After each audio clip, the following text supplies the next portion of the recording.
ګرانو کتونکو السلام علیکم. زه محمد سلمان همدرد د حق غږ پښتو چینل خبري لنډیز کې ستاسو قربا او ستاسو په امر اړوند د مهمو خبرونو لنډیز. لاس انجلس ټایمز ورځپاڼه د افغانستان په اړه خپرې کړې مقالې کې ویلي چې طالبانو خپلو بریدونو او نورو ترهګریزو کړنو ته زور ورکړی. ورځپاڼه کاږي امریکا له 2 لسیزې جګړې وروسته په بیړه د خپلو سرتیرو ایستلو په فکر کې ده، خو طالبان بیا ورځ تر بلې د پرمختګ په حال کې دي. د ملي مصالحې عالي شورا رئیس عبدالله دوحه کې د افغان حکومت مذاکراتي ډلې د اجنډا په اړه د یو بل نظرونه اورېدلي او مشورې دوام لري. هغه زیاته کړې چې سبا به د سولې په اړه اجنډا بحثونه پیل شي.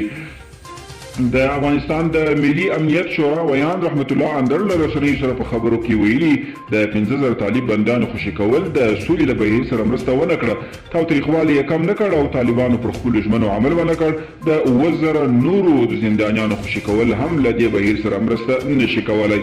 د الجزیرې په یو راپور کې راځي چې په 2019 کال کې نږدې 700 ملکي وګړي د امریکا په هوایي بریدونو کې وژل شوي دي، چې په تیرو 19 کلنۍ جګړه کې په یوه کال کې د هوایي بریدونو له امله تر ټولو لوړ مرګ ژوبله ده.